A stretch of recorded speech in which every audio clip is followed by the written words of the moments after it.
Assalamualaikum warahmatullahi wabarakatuh. Halo semua, kali ini kita akan membahas cerita horor. Diikuti kuntilanak. Jangan lupa untuk subscribe dan tekan lonceng notifikasi agar tidak ketinggalan video terbaru. Selamat mendengarkan.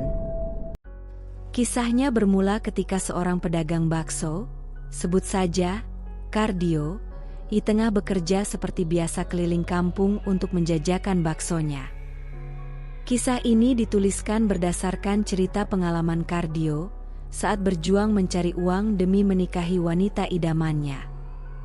Wajar saja jika seorang lelaki sangat bersemangat ketika memiliki niatan untuk menikahi wanita yang ia cintai. Demikian pula dengan Kardio yang sangat antusias dalam berjualan bakso untuk biaya pernikahannya kelak. Waktu itu hari Minggu malam Senin di mana penduduk kampung tempat Kardio biasa berkeliling berjualan bakso, usai mengadakan pemilihan kepala kampung. Menurut pengalamannya, setiap malam Senin dagangannya selalu laris manis.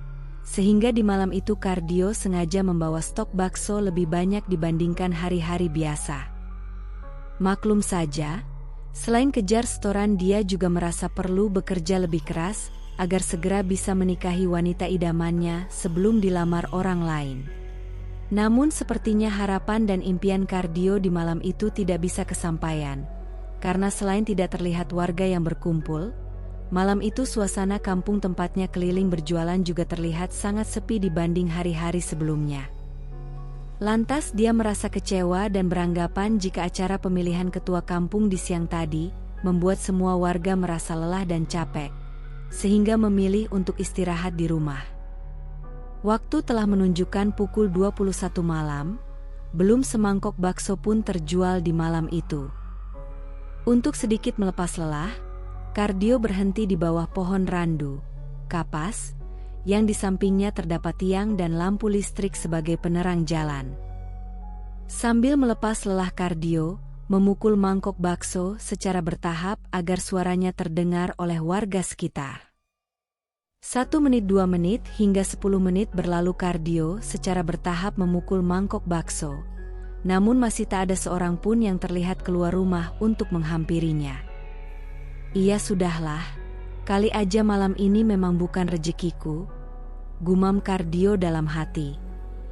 Tak lama kemudian tiba-tiba terdengar olehnya suara angin gemuruh dari arah berlawanan, dan seolah menerpa sekeliling tempat dia berhenti. Anehnya, meskipun terdengar suara angin kencang namun ranting pepohonan termasuk pohon randu di sampingnya tak terlihat bergerak. Pengalaman mistis Kardio akhirnya diawali juga di mana lampu penerang jalan yang berada di samping pohon randu mati secara mendadak. Dengan refleks Kardio menengadahkan mukanya ke atas seolah mencari apa gerangan yang membuat lampu di itu mati. Saat ia menengadahkan wajahnya itulah terlihat sosok hantu berpakaian putih yang sedang duduk di atas ranting pohon randu tepat di atasnya berdiri. Tanpa pikir panjang Kardio bergegas mendorong gerobak baksonya untuk segera menyingkir dari tempat tersebut. Rasa kaget bercampur merinding seolah semakin membuat Kardio ketakutan, beriringan dengan terciumnya aroma bangkai yang membuatnya mual. Perjalanan Kardio malam itu sepertinya belum selesai sampai di situ. Dia masih berkehendak kembali keliling kampung, meskipun dengan hati was-was dan gelisah atas kejadian yang barusan dia alami. Meskipun Kardio menyadari jika yang dilihatnya tadi adalah penampakan sosok hantu kuntilanak, namun dia tidak memiliki pilihan lain kecuali kembali menjajakan dagangannya. Setelah sekitar 15 menit mendorong gerobaknya, akhirnya terlihat pembeli pertama memanggil dan menghampirinya. Sambil membuat bakso Kardio menceritakan perihal kejadian yang barusan dia alami, yakni melihat sosok kuntilanak di pohon randu yang masih berada di kampung itu juga. Aneh dan kembali bikin merinding. Kala itu tiba-tiba tercium aroma wangi semerbak layaknya bunga melati yang tengah mekar. Singkat cerita, pembeli telah masuk rumah dan Kardio kembali mendorong gerobak sambil memukul-mukul mangkok sebagai pertanda seorang penjual bakso lewat.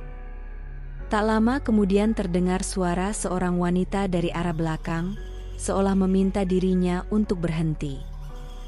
Namun begitu Kardio menolehkan wajahnya ke belakang, tak terlihat seorang pun.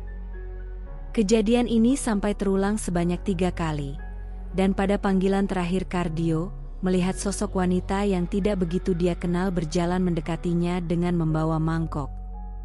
Kardio lantas berhenti, karena dia yakin wanita itu adalah seorang. Kardio pun menunggu pembeli itu, pembeli yang ingin membeli baksonya.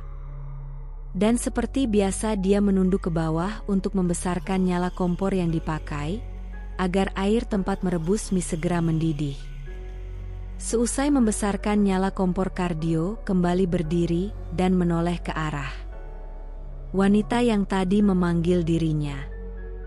Namun apa yang terjadi? Dia mendapati sosok kuntilanak yang tadi tengah berdiri tepat di belakangnya. Saking takutnya, Kardio bergegas mendorong gerobaknya tanpa menghiraukan air rebusan bertumpahan.